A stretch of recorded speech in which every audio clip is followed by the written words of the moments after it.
This is the American Indians, indigenous peoples' truths.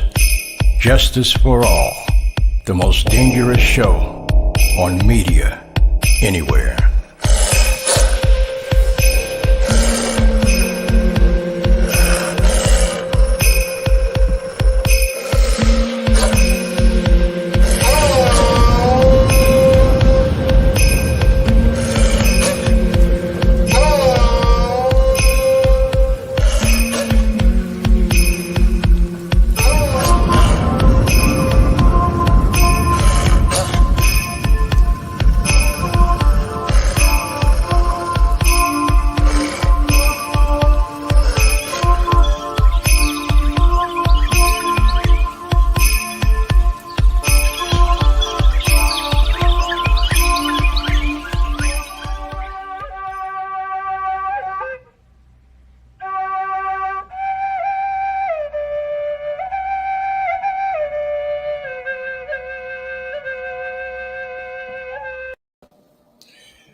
OCO, Halito, and greetings to all my relatives, the human family.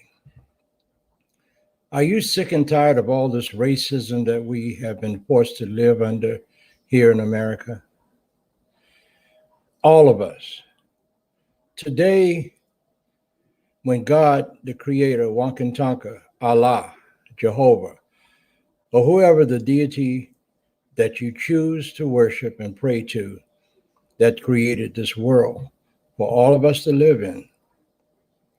I don't think he intended or she intended for us to fight and hurt each other. Marginalization and subjugation were not the plan. That was not in the plan. That deity created the human family, not the white family or the black family, not the red family, and not the yellow family. We were put on Grandmother Earth, the earth, to help each other and not hurt each other. Get it right. Help each other. Enough is enough, and I have no time for ignorance, arrogance, male dominance, or racial inequality. How about you? I have no patience for your nonsense. Our grandmother, the earth, is crying and dying minute by minute. So what the hell are you going to do about it? Okay, I'm stepping off my soapbox now to bring another dose of reality and love. My guests tonight are my good friend and sister, one of the best female vocalists that I've heard in a very long time. And I've been around for a long time. She is a Chinese-American woman. Moy Ing and her music producer, the multi-Grammy nominated trombone virtuoso, music arranger, and big band leader, Wayne Wallace. And if you think Quincy Jones or James Brown's horny horns were bad, you need to check out Wayne Wallace's band and orchestra. So, okay, human family. It is time to buckle your seatbelts and take a ride with me, Jay Winter Nightwolf. I'll be back shortly with my co-host, Vincent Hall, and my executive producer, Leslie Fry, to introduce my guests for this evening's broadcast of Jay Winter Nightwolf Live. Don't go away.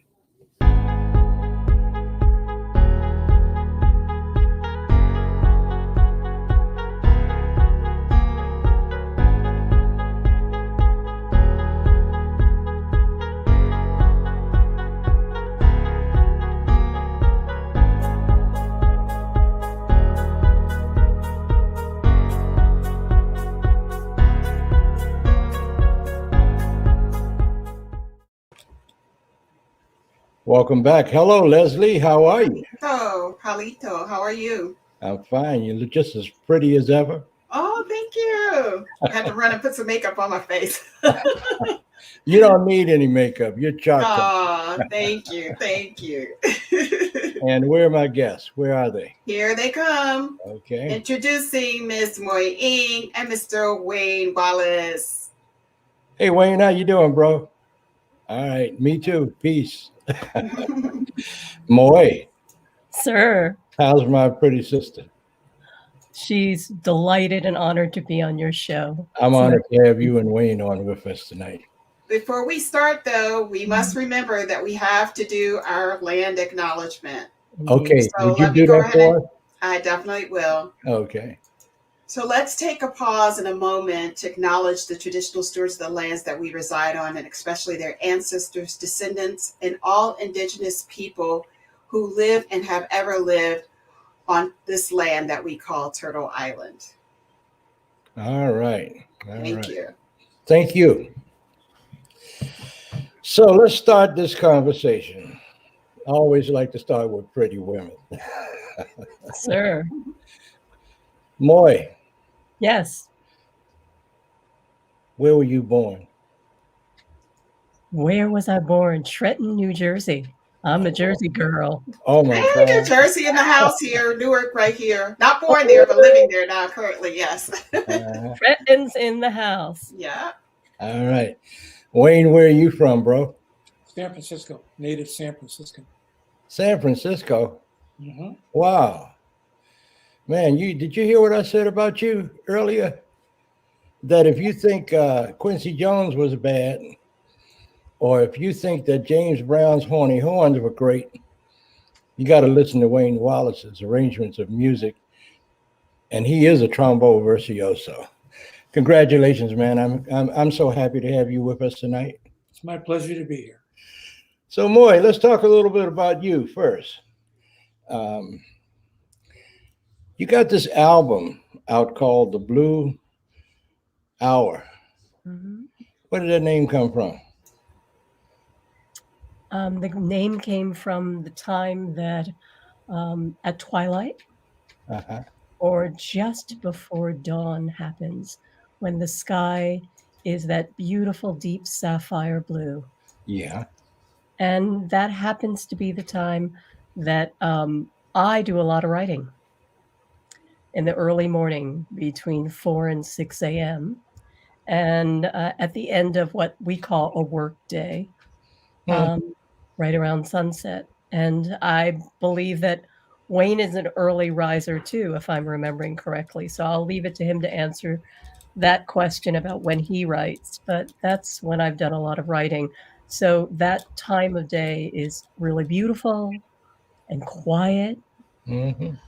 And it is also a time when not only is it beautiful, but the edges of the world, the delineation is not so clear. And it's almost a metaphor for the way life can be. Wow. Wayne, I'm throwing the ball in your court. Where did that blue hour come from for you? Well, we talked about it, Moy and I. I know all you jazz fans are familiar with the Thelonious Monk tune Crepuscule with Nelly. That's the word for the same thing, crepuscule. It's not dark, it's not light, it's that in-between time. Mm-hmm. And one can garner a lot of inspiration at that time. There's no noise, there's no distractions, unless you have your phone on or you or something like that. So, Moy, how did you and Wayne meet? Are you going to tell the real story or what? Oh, is this going to be Rashomon? You have your facet of the story, and I have my facet of the story. A Kurosawa quote. Very good. Okay, Moy, answer the question. Well, it's a long story, but it's interesting. You might want to save it for a second, but it's an interesting story. Oh, I want to hear this story. Yeah, me too. Professor Wallace. Yes. Go on. No, you tell it so much better than I do. So back in the day, some years ago, I sent myself to music camp. My family, I grew up as a third generation mixed status immigrant family. Mm-hmm. And we didn't have quite enough money to send me to camp. So I sent myself off to music camp because I was getting deeper into music, and I gave myself 3 goals in the course of that 5-day week. And one of them was I was writing some poetry and writing quite a bit in a number of years, and decided I really should learn, and I don't use should that often. I really should learn and want to learn what makes a beautiful song. I live in beautiful songs and lyrics and melody, and at the center of it as a singer. How do I think about writing one? Even if I never write one, I want to know what goes into the thinking of how you create a song. So I took this course, and in walked songwriting course. And in walked this very tall, lanky, wise. I mean, at this age, we've all had our share of fantastic teachers and not so good teachers, but we recognize somebody wise and somebody who potentially could be a good teacher when we see one by this age. And in walked Wayne Wallace. And I thought, wow, he wears his wisdom lightly. This is going to be an interesting class. And I didn't know him. Mm-hmm. So he began with a writing exercise. There were about 30 to 35 people, from young teenagers and tweens to in their 70s, all at different various points in their writing. And the writing, he gave us an exercise every morning during that class. From first, I still remember vividly. All right, everyone, you've got 5 minutes to take out your pencil, piece of paper. Use the word curmudgeon. Hands go up. How do you tell it? How do you want to use it? Do you want 2 verses? What about a chorus? Oh, we have... Wayne just looked at them and said, now you have 4 minutes and 50 seconds. Get on it. And at the end of all of that, every single person read their piece, whatever it was, and he half closed his eyes and gave a comment or an insight or commentary, but each thing that he said to each person could help them move their work that piece forward or their writing forward. And I thought, since I'm a lovely Asian gal filling out my stereotype, since I was sitting front and center, I decided I was going to move to the back of the class and watch all the comments, because I was going to learn from that. So that's how we began. And along the way in that week, Wayne took me aside at the end of a class. He asked me to stay. And we know what happens. Either you're really naughty or you're really, maybe there's some promise. And he encouraged me. And so part 2 of it is later.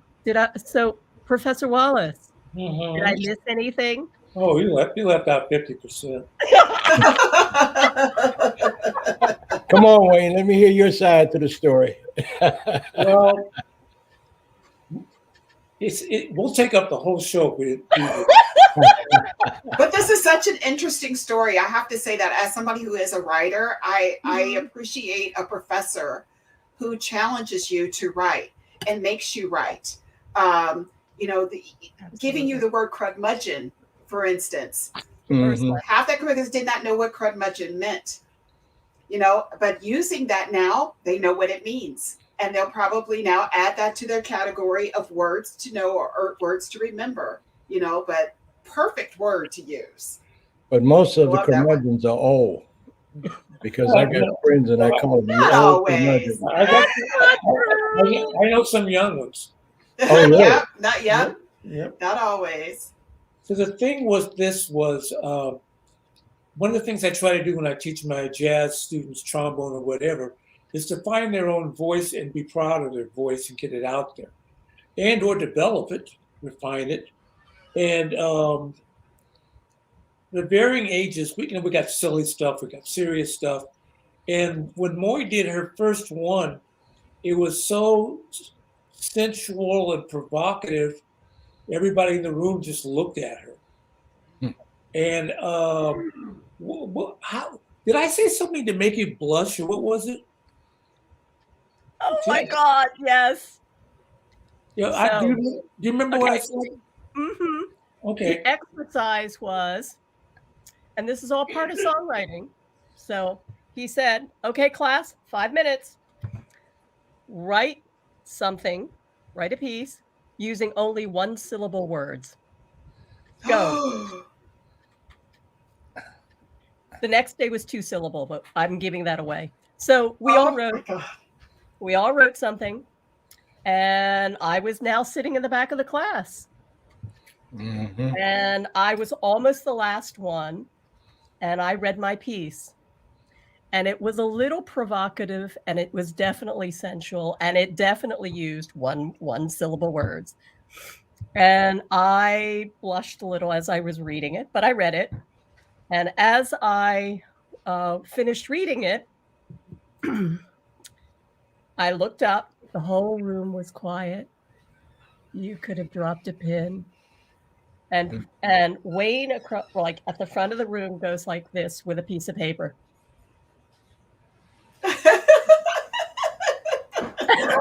Kind going.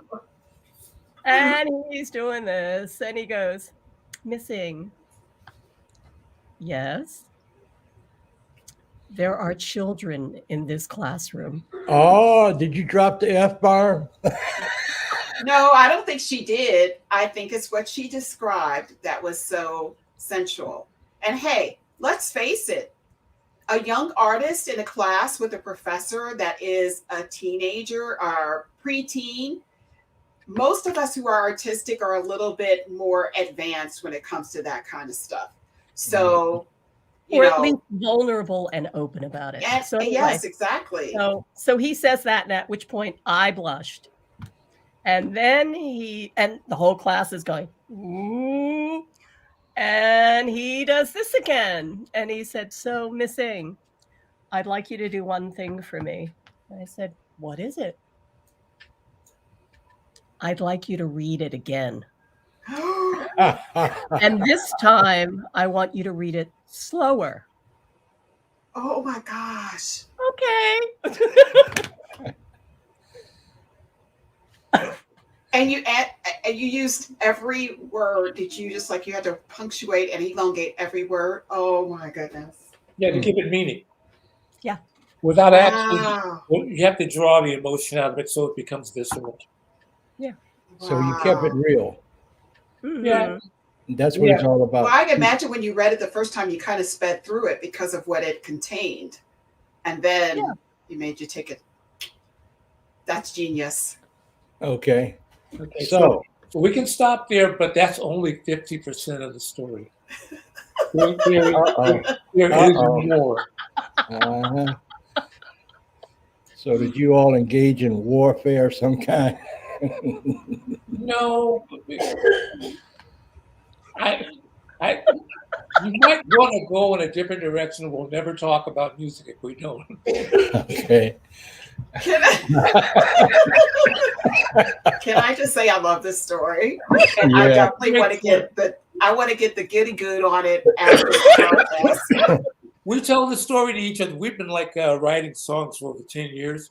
And at some point in the middle of a session, we'll go like the first time we actually did this and wrote a song, and we say, yeah, that was funny. Do you blush? But there's the other 50% that's even funnier than this. Okay. Can I make a statement, Elder, before you ask this question? Sure. The art of songwriting is absent today in what we listen to. True. I don't know how to express this to like my teen daughters. The fact that music implied so much without actually coming out and just being so suggestive, and it was most memorable, most lyrical, and it's the things that I remember. I can remember the place that I was because music has so much power. I remember the exact place that made the smells, everything. When I hear a certain song, it puts me right back in that moment. Why do you feel that music has lost that gift of itself upon this generation? Moy, do you want that one? No, I think you should take that one. I have a theory from the 70s on, when they started cutting back arts education. Mm. Kids could not get instruments. I'm doing some different classes, like on the history of salsa, R&B, and funk and soul. And if you can think from Nixon on, the continual cutback of arts, sports, youth had no place to go, and Yes. and people had to, everyone actually had to create their own reality. That's the Maya Angelou quote. When a group of people are denied access to change and having a voice, they're forced to create their own reality. You could look like something like hip hop. No music instruments in New York schools. They took turntables, and they made something out of it. You could look at the music out of Trinidad. They took oil drums and made steel drums out of them. That's right. Et cetera, et cetera. You can find that all through the Americas. And it's gotten worse. But the big thing that's happened is because of technology, anyone can get a good sounding sample or loop, but they don't teach you this. I'll use the word visceral again, because it points to what you were saying about melody. They don't learn melody and they don't learn harmony, which evokes the visceral feeling. And I've been telling some of my kids, when 20 years from now, if you get married, what is your wedding song going to be? If there's no melody in most of these things, you're not going to, you almost have to go back to the 70s and the 80s to find melody. And it's just so blatant, sexualized. There's no sensuality. There's no double entendre. No. There is no creativity whatsoever because everybody is reinventing the wheel. They're taking what you say are samples and putting it upon this generation, and they're thinking that's the song until they go back and say, hey, they sampled this particular record, and that's from this. Now listen to the real song. I had that. I got something to say about that. I got to hear about that. My favorite, one of my favorite all-time lyrics is from the Temptations. I got sunshine on a cloudy day. And that just opens up everything. Mm-hmm. You know, when David Ruffin stood out there on stage and said, I got sunshine on a cloudy day, that was it. It was all over. They had lyrics. They had lyrics. Melodic lines. Yeah. And it all had a story from the past, the present, to the future. They knew how to write a song because they lived it. Here's the thing. You just said something. The story behind the music. There are no stories behind the music anymore. You can actually know the story from the lyrics of My Girl, or for that matter, just My Imagination from the Temptations. You're seeing a whole story there. There is no story any longer. But Wayne, I'd love to hear what happened with you when you were talking about sampled music. I'm trying to remember the name of the rap group. I'm not thinking of it. But I was playing Parliament Funkadelic in one of my classes. Mm-hmm. Oh yeah, one of my favorite groups. And I played Knee Deep. And the lack of attention span was really appalling. But one of the young ladies says, hey, that song sounds like Me, Myself, and I. And I went, you're not listening to me. That group sampled it from Parliament Funkadelic. And there's this gap of anybody from about 1995 doesn't know the music before because of what technology has done. If you can we have this conversation all the time with the professors. When we were young jazz players, we would go to a record store and find the record, take it home, and probably play it 10 times in a row. Yes. Look at the album cover, start transcribing solos or learning them by ear, and trying to internalize because we wanted to be jazzers. With downloading now, there's no continuity of that. You find one song you like, but you don't know if there's a story. The way it is now, you don't really have to do a complete album. That's right. That's right. So let me get back to Moy. Moy. Yes. How did you get interested in singing? And who was who was when you were a young girl, who was the one that you looked up to as far as being a vocalist?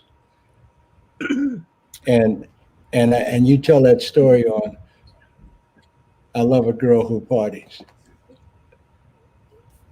Yeah, well, you know, Retha, what can you say? Who? Retha, what can you Retha say? who? Franklin, of course. Okay. Goes by one name. That's right. I've never not sang. Ever. Well, you know, I can't remember a time, my earliest memories of not singing. There was a period of time I stopped singing, and that was when I was in my 20s and 30s, and I was making a daytime life as a fundraiser for Alvin Ailey and for the Orchestra of St. Luke's. And, you know, that was an honor. I got to work with Mr. Ailey. I was the last development director before he passed. So that's a whole nother story. It was fabulous. So that said, and so other than that period of time, making a daytime life, having children, getting married, that in the course of a day, you sort of run out of hours. So other than that, before that and after that, I find that I have been lucky enough that I have some voice and I get to sing. And for a person who has grown up traditionally Chinese, and alongside the parallel of the civil rights movement, the women's liberation movement, and all the things that went on in the positive turmoil of the 60s and 70s, that having a voice and sharing direct feelings and the visceral things and commenting and the narrative and the witnessing was profound for me as a child. And especially soul, R&B, and pop during that time. So when you say what singer has influenced me, I'll just sort of share some. I was inspired by and continue to be by Leontine Price, Jesse Norman. I wanted to be Sarah Vaughan when I was 12. What? And I loved Sassy during her Capitol years. Yeah. Right. So I was 12. I wanted to sing like Sarah Vaughan. Then it went off to all those beautiful Western European classical singers. And of course, you know, Ella and Giraud, and I can keep going. And Dakota Staten and Nancy Wilson. Of who we listen to and who gets under our skin, who gets really under our skin.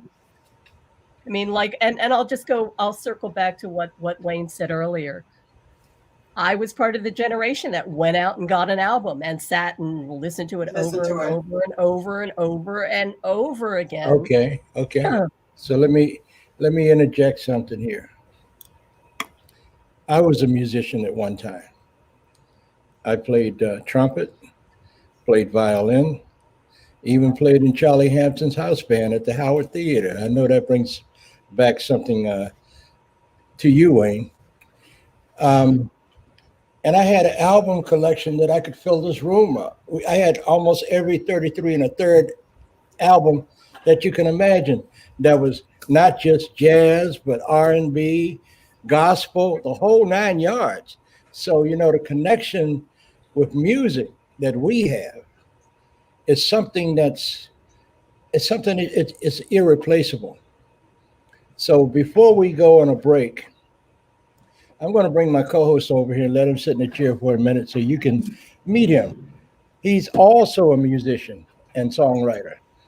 That opening that you did on my show of the Wolf Howling, that's his music. Come on over here, Vince.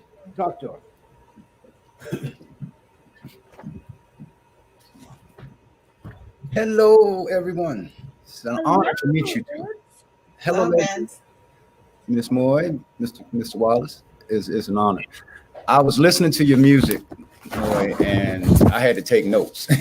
I mean, your voice, oh my God. The changes, like Sleepless in Paris. Yes. I had to take notes. I didn't know if it was a slide guitar. Then I thought about the cultural aspect. If it was if I'm saying it, is it piper or pipper? The long. Oh, you're thinking, I know what you're thinking of. No, we basically, we use a bottleneck guitar and a slide guitar. Oh yeah, that was beautiful. And my God, there's so much. The poetry at the end. I'm serious. When I'm bouncing around because I loved your music. You got a new fan. You have a new fan. It's our music. It's Wayne and me. So yes, and I listen to Latin jazz. Some of your music with your horn playing is amazing. I really love it, and it's no surprise you were nominated for Grammys. I'm not shocked. The Alpha Girl is my favorite. She's so perfect. I was like, whoa, the way you changed it around and the vocal. And Thursdays in May is my second. That's nice and mellow. I like that one. All of the music is sweet. I like the way you put your horns and they kind of subtly excuse me. Which one was that? That was in Sleepless in Paris. When the horns kind of ease up a little bit, then they kind of it's subtle, but it's kind of funky. It's an undertone there that he's like, whoa, wait a minute. And I had to go rewind it a little bit. I sound like I'm listening to a cassette. I'm telling my age. But I had to take it back a little bit. I was like, man, I heard the horns and someone went, wow. I was like, whoa. And they work together well with the bottleneck, with the guitar. It was like they were harmonizing very well. I loved it. I like intricate. I like the little things that people don't listen to. Interesting. Yes, man. Beautiful. I loved it. Can I also say that I listened to it as well? And like I said, we talked about the viscerality, and I'm making up a name. I'm making this word up. But instantly when I heard your music, I had different scenarios in my mind. A Sunday morning, a rainy day, sitting there with drinking, your tea or whatever. It just put me in a place. The sound of it just put me in a place. And I said, okay, when I get a chance, now I'm going to sit here on my chaise lounge, read my book, and listen to this music very loud, because this is the atmosphere that was created by this music. It was just beautifully composed, beautifully sung. The quality of your voice is just like butter. Yes. So I have to tell you all, fantastic. Yes. And I'm looking forward to seeing you all on some kind of, when after COVID, whenever that's going to be, seeing you doing something, on a stage here in New York City, because I'm looking forward to that. No, how about I'm definitely going to be there. No, how about Washington, D.C.? I don't live in Washington, D.C. So. That sounds like a personal problem. Well, I guarantee you, wherever you are, if it's anywhere nearby, I will be there. Me and my wife will drive, and we're going. We are coming. Great. I love your music. I do, and yours too, Mr. Wallace. I'm buying both. I'm being honest, and anybody listening, trust me and believe Yes, me. good, you all. Tell Buy the music. Wait a minute, Wayne wanted to say something. Wayne, go ahead, say what you're going to say. We have as we're writing a song, we are trying to do like musical pictures. It's not majority like pictures at an exhibition, but it's like, what is a scenario? What is this person feeling? What is the relationship with the other person? That's constantly in mind. We might just do like a real quick thing and write it, and then we'll sit back after that first splash and go, well, maybe they're feeling this. Maybe it needs to be second person. Maybe it needs to be third person, just so that the story and you either reflect what. And I like to, as we do write together, I try not to be preachy with, like, you need to hear this is an absolute truth. I think from the music you can draw your own truth and what you hear. Mm-hmm. Mm-hmm. But it's nice to watch visuals with music too. It really is. I mean, if you want to put it on your TV, for instance, while you're cleaning or while you have guests, it's nice to watch the visuals with the music. Mm-hmm. I was listening to Sleepless in Paris, and all I kept thinking about, this is a perfect song when you're on the road, summertime in the evening. And I was reading your bio, and how you write at starlight, or you know, the time of day that you write. Mhm. 'Cause I normally write in the middle of the night. I can't sleep, and that's when I get my best work. When everything is at peace. Right. Okay. What was you going to say, That- Mary? I'm sorry. That in the shower. Okay. All right. So can I get back in here? Yes. But I have to say, truly, I'm honored. Your voice is amazing. Like I said, when you hit those notes and the pitch, which song was that? She's Alpha Girl. I was like, when you hit the She's So Perfect, when then I started listening to your way you were moving your notes and you were bending them, and then you change pitch. It was like effortlessly. It was you. I'm excited because I'm listening to it and I'm talking to you, and I'm like, wow, Okay. she has a beautiful voice. I'll get Moy to sing you now. No, I will support you and buy it. Both of them. We're working on a new project right now. And, We are. Oh wow! Okay. Wow. even though it's beyond being the embryonic stage. Mhm. The songs are basically written, but we're looking at how can we make the record tell or be connected. Moik, how much time do we have? Because we can. Well, we've got at least about 20 minutes. But before we do go into because I know the elder wants to talk to Moy about something specifically. Okay. But Wayne, you didn't mention your influences. Who was it that influenced you? That caused you to be, you know, the jazz man that you are today? I had a lot of great influences. But before becoming a jazz musician, my parents, 58, 59, had bought like a couple of Nat King Cole records, Johnny Mathis, Yes. Louis Jordan. There was a Oscar Pettiford record. Yeah. And another record called Jazz Masquerade, where Charlie Parker was playing under a pseudonym.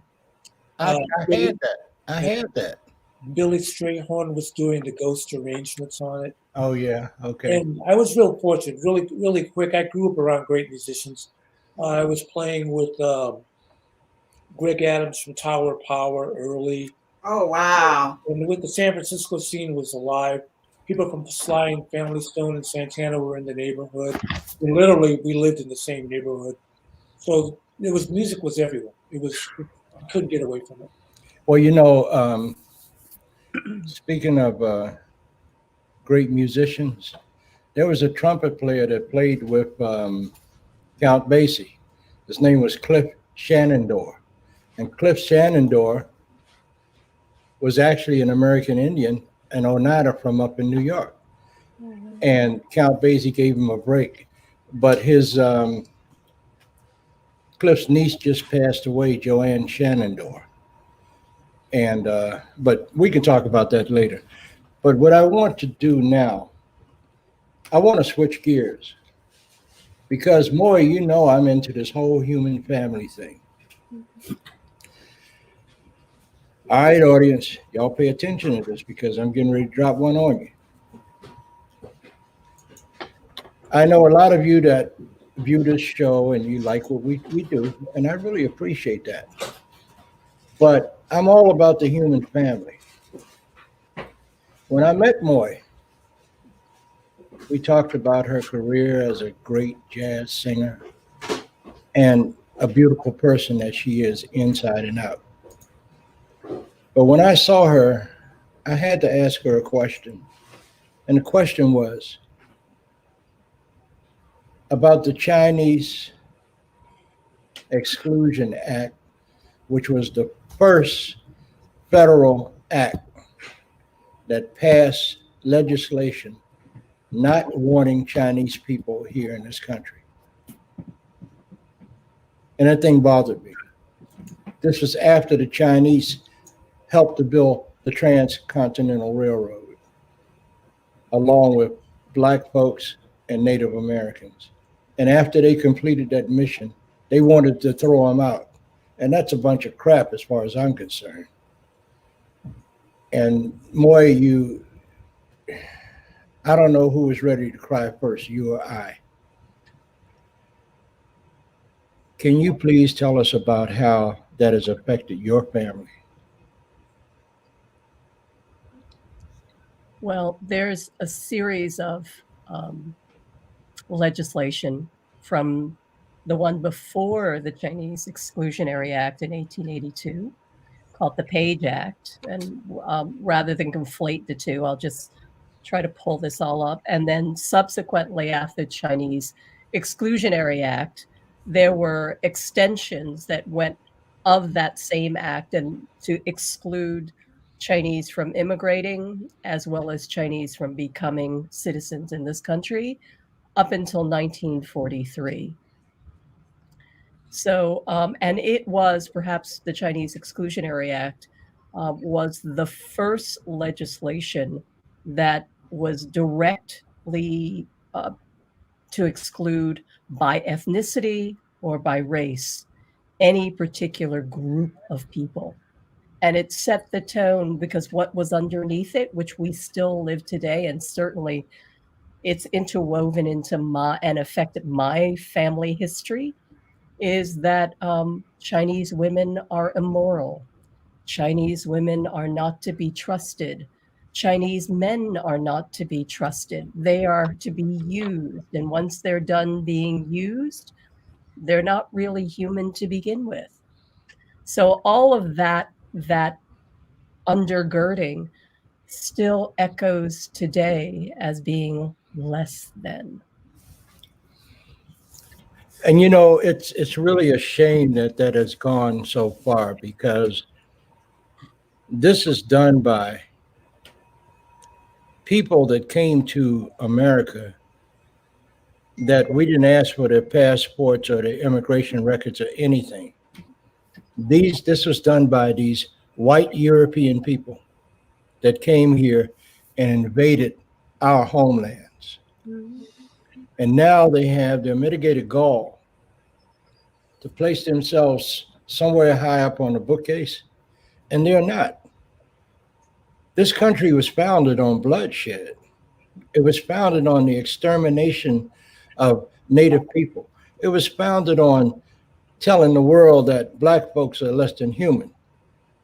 And the only people that are welcome here are white people. That's a bunch of BS. I know it, you know it, and everybody else knows it.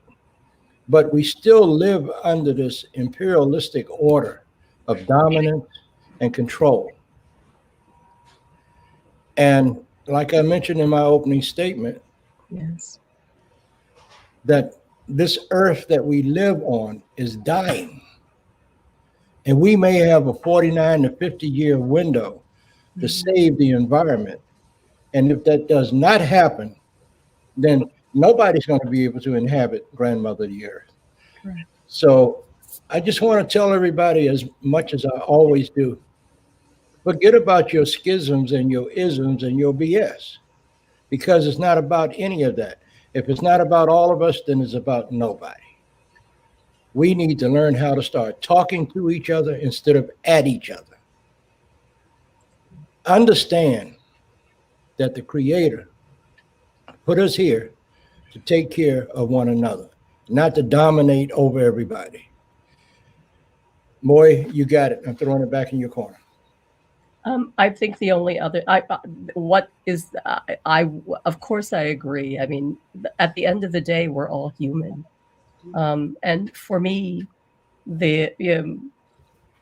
after being treated less than human for a long time by whether we call it implicit bias, microaggressions, the legislation that binds us and treats us accordingly, we don't even have to jump into redlining and all sorts of things. Mm-hmm. That said, when it starting from all of this is that we're human beings, and what it's done is given all of the less than satisfactory treatment I've received on and off for a very, very long time, and especially during my young years when verbal and physical violence was just an act, a daily fact, that it's taught me compassion. I don't want to be treated that way. And neither does the person that treats you that way. Mm-hmm. They wouldn't like it if the shoe was on the other side. Leslie, go ahead. I really wanted to discuss this issue because it seems that America has a habit of erasing a lot of history and telling the story like they want to, or telling the story, not saying it at all as if it didn't even exist. I know about the Chinese Exclusion Act, but I'm going to tell you what came to my remembrance is a TV show, which is a TV show that's out right now that was supposed to be, it was written and produced at the time, was a concept by Bruce Lee, and it's called Warriors. And it is a story that is, of course, fantasized, but it concerns what happens when the Chinese arrived here in San Francisco, and they were being policed by Irish cops. All of them fighting for a place here in this land where neither one of them was wanted. The Chinese, of course, were here, and then the Irish had to put them down because the Irish were put down when they came here. It's a wonderful story, by the way, if you get a chance to look at it, because it was definitely concept by Bruce Lee, and of course it has martial arts and stuff like that in it. What has happened here, though, today is now we have this Asian hate situation going on.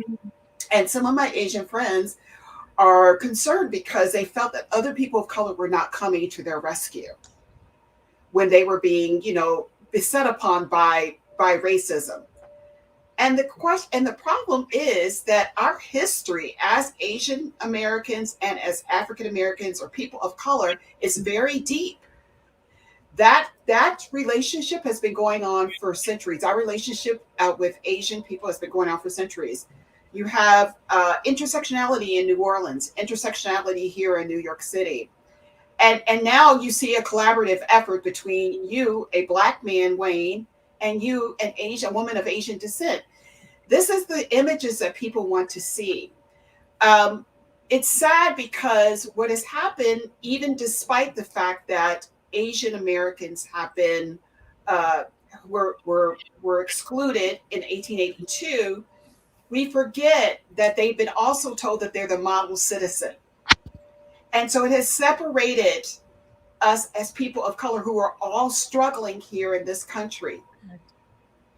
Go ahead, Elder, what were you going to say?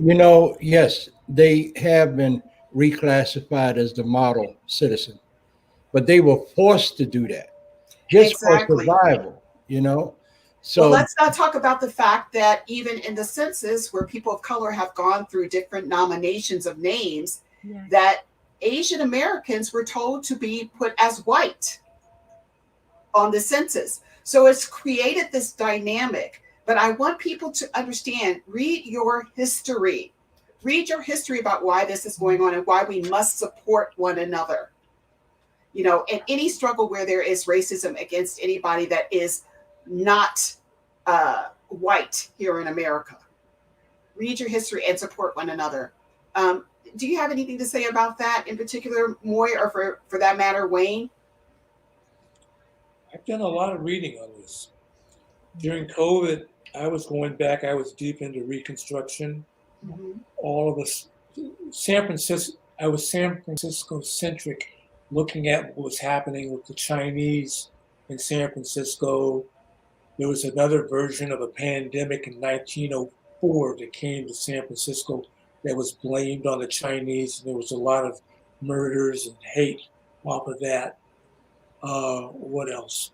I did a couple of classes on jazz and justice and just looked at how it's real that if you mentioned New Orleans, the Irish were thought less of than Black people in New Orleans. Yes, mm-hmm. yes.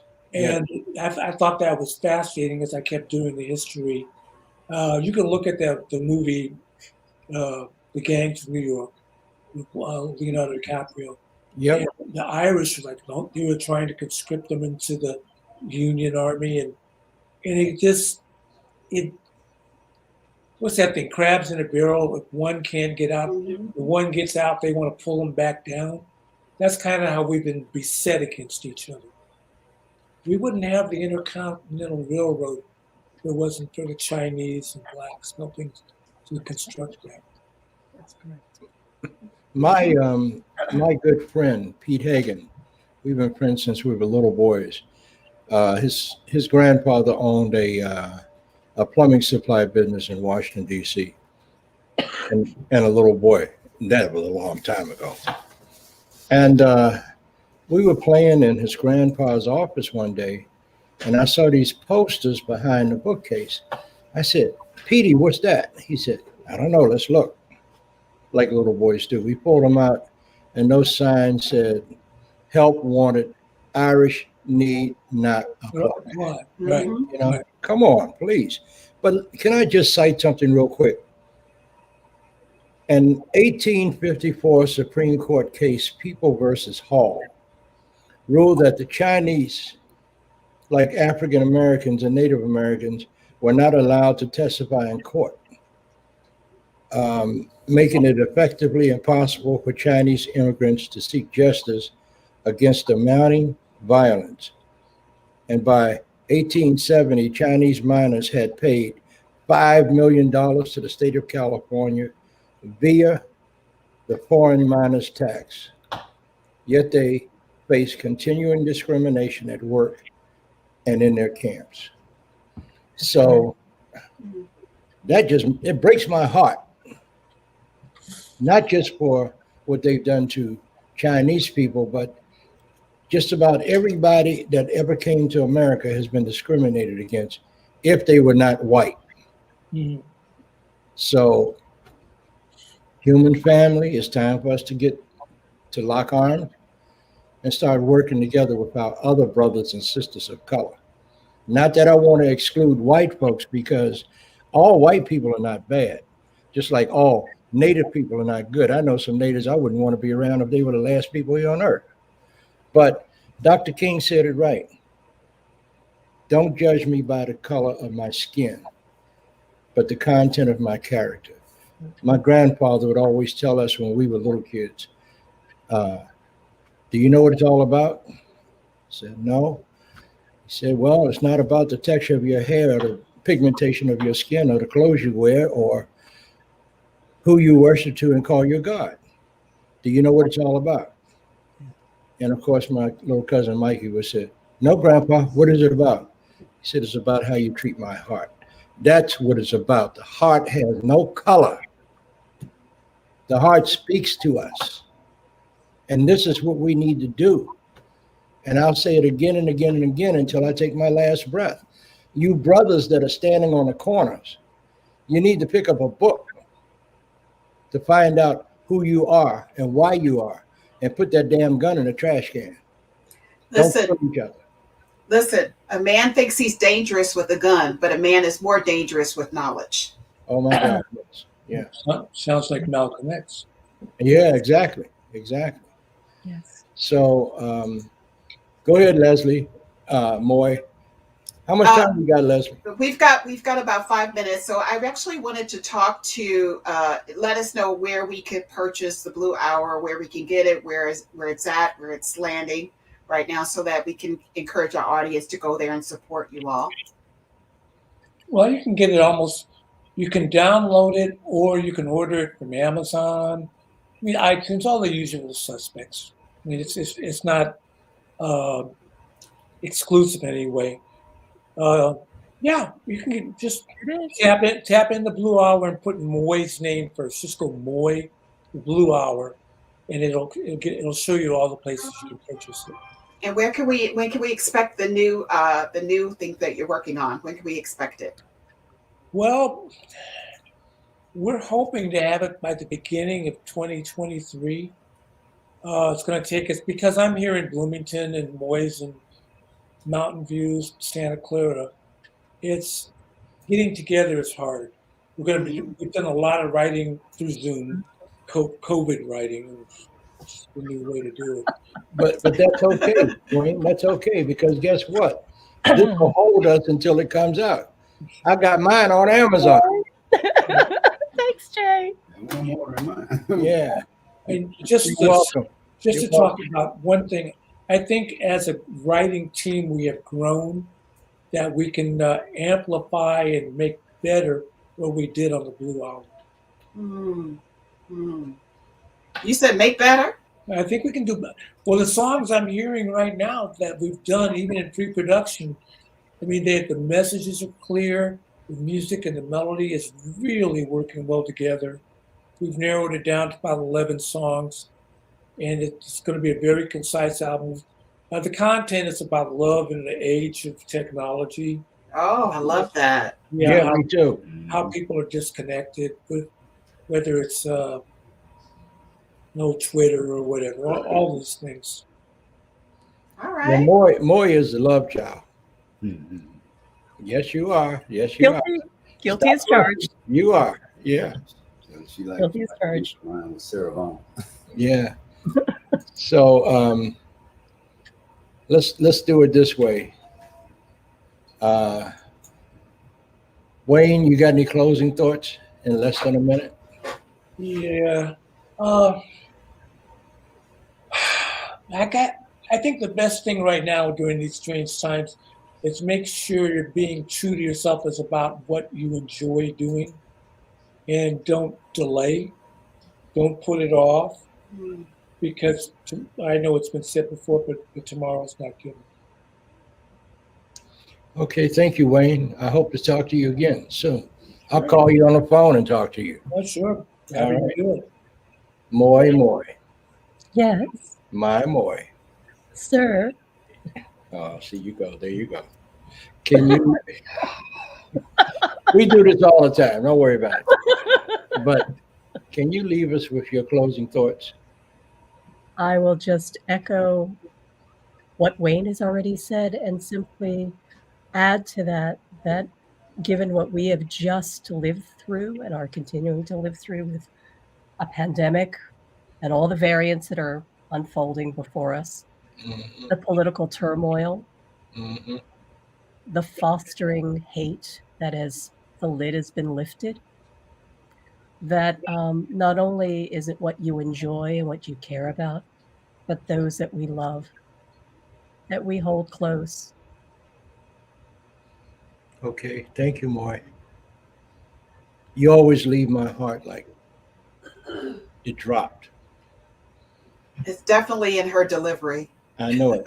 So, Moy, you and Wayne, I know you're going to be on my radio show Sunday on 1450 AM on Radio 1. And we could talk more about this. Leslie, you're next. I'm putting you on the block now. Go ahead. Your closing thoughts. I can only just reiterate, you all,